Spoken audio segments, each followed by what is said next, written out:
भारत देश के iron man Sardar Vallabh भाई पटेल की जयंती आज पूरा भारतवर्ष मनाता हुआ दिखाई दे रहा है। वहीं पर अगर बात करें जंतर मंतर की, तो वहीं पर कुछ लोग यहाँ पर आए हैं, प्रदर्शन कर रहे हैं। बातचीत करेंगे कि क्या मुख्य मांगे लेकर आए हैं। क्या नाम है?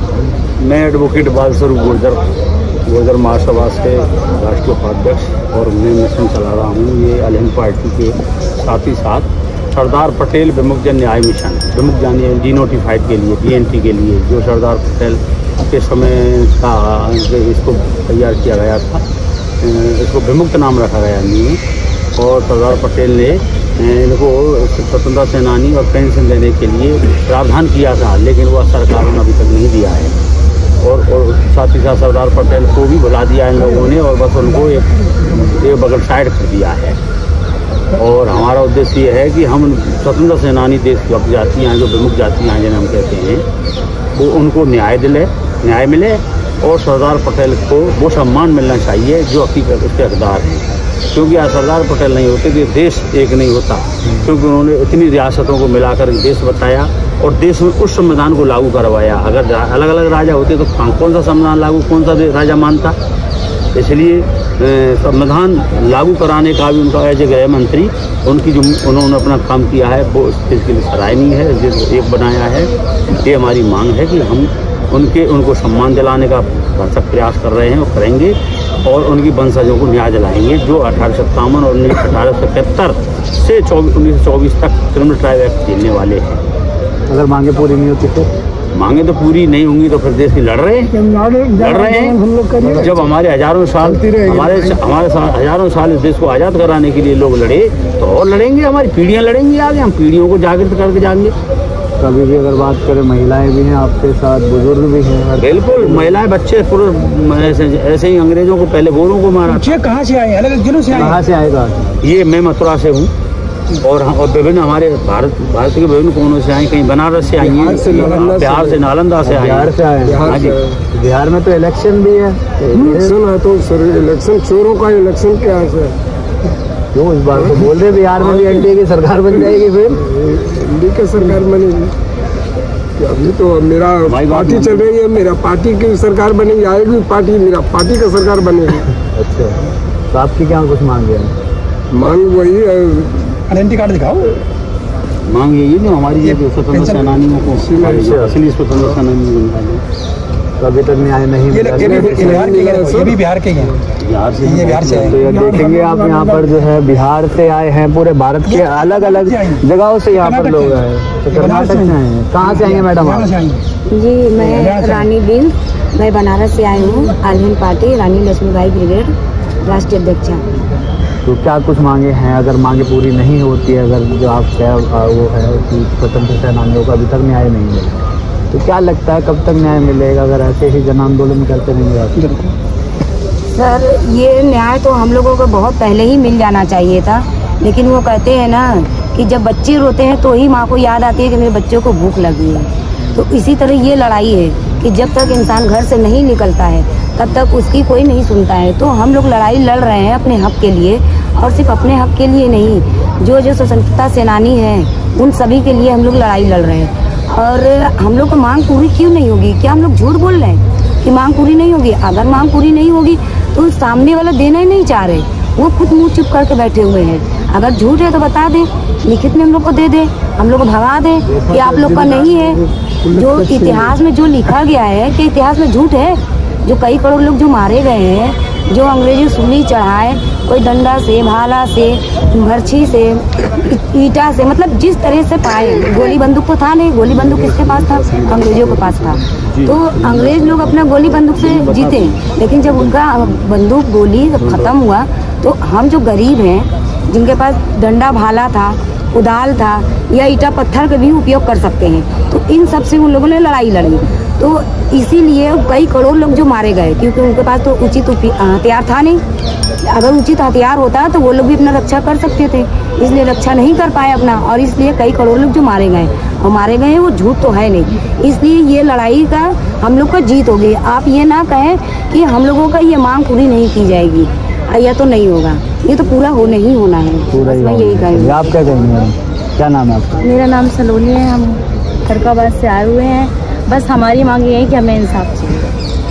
अगर नहीं मिलता है इंसाफ तो फिर अगले क्या कुछ कदम होंगे? लड़ाई चलती रहेगी हमारी जब तक हमें इंसाफ नहीं मिलेगा। जैसे शांतिपूर्वक तरीके से अभी आप धरना प्रदर्शन कर रहे हैं, तो ये जो प्रदर्शन है उग्र भी देखने को मिलेगा? हाँ बिल्कुल देखने को मिलेगा, अगर हमारी मांगे पूरी नहीं होंगी। चलिए, क्या नाम है वकील साहब? हाँ, मैं इस पार्टी का संस्थापक हूँ, अलिंद पार्टी का। Doctor Omkar Nath Katiyar, supreme court में वकील हूँ। 8 विश्वविद्यालय में पढ़ा हूँ, JNU से D.Litt हूँ, पहला D.Litt हूँ। और हमने 1 दर्जन मुकदमे सुप्रीम कोर्ट हाई कोर्ट से जीते हैं। जिन कामों के बारे में राष्ट्रपति, प्रधानमंत्री, गृह मंत्री कोई सोच नहीं सकता, उन कामों को मैंने किया है। और आप जो सोच रहे हो कि नहीं है, हमने पार्टी बनाई है, सत्ता में हम आ जाएंगे। 29 में देखिए 300 मेंबर ऑफ पार्लियामेंट जिता के दिखा देंगे।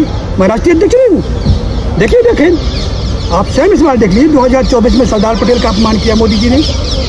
64 पार्टियों को मिलाकर के 240 सीट पाए, अकेले लगते 50 नहीं जीतते, 50 नहीं जीतते, बता रहा हूँ को, और मैं अकेले लड़ा हूँ।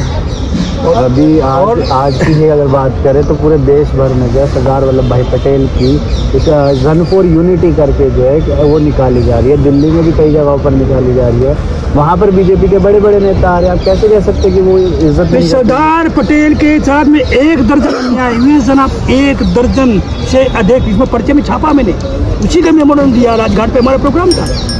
और यहाँ भी, यहाँ जो 1 दर्जन अन्याय हुए, मोदी जी को 2014 से 2022 तक 2 दर्जन पत्र लिखे हैं क्या क्या अन्याय हुए। मोदी जी गूंगे भी नहीं है, कहीं बोलते नहीं है। वोट मांगना तो सरदार पटेल, नहीं वोट ना चुप, पटेल पटेल जय पटेल करते रखते हैं। क्या काम किया बताएं भाई? दौड़ने से यूनिटी हो जाएगी?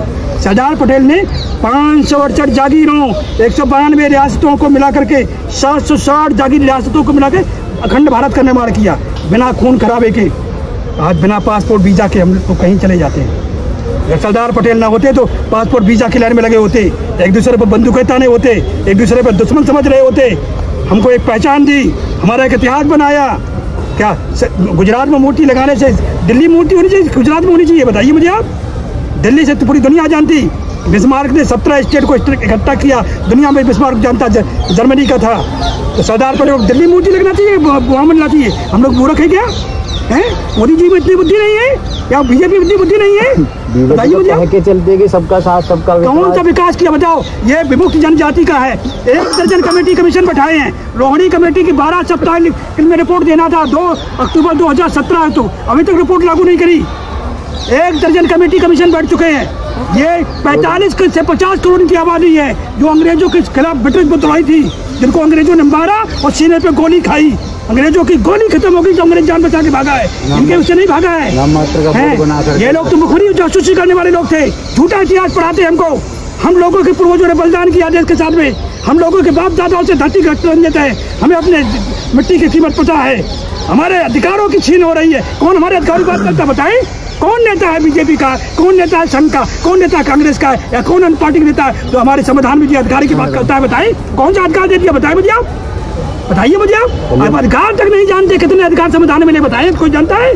5 अधिकार पूछ तो पसीना आ जाएगा आदमी को। तो कौन से अधिकार की बात कर रहे हैं? 78 साल संविधान से देश चल रहा है। आप बोल रहे ये कर रहे हो, दिखावा करने से क्या है? मीडिया कर रहे हैं, पैसा है, टैक्स से पैसा है, लूटो, दिखाओ, ड्रामा करो। हमारे हमको विमुक्त जनजाति का 1 दर्जन कमेटी बैठ चुकी है, आज तक कौन सी कमेटी लागू कर दी? बताइए मुझे आप। उन्होंने कौन सा स्मारक बना दिया? बताइए। सरदार पटेल की स्टेचू क्यों नहीं बनी? विजय चौक पर मूर्ति लगना था, आज तक उसकी क्यों नहीं जांच कराई? सरदार पटेल के निवास को बेच दिया, बनिया को आज तक क्यों नहीं एक्शन किया? बताओ। सरदार पटेल के निवास को बेचने का स्मृति केंद्र क्यों नहीं बनाया? बताइए मुझे आप। नहीं होना चाहिए? लोग जाके सरदार पटेल लोग देखें कैसे कैसे काम किए, कैसे सरदार पटेल बना। आप लोग जानने का अधिकार नहीं है?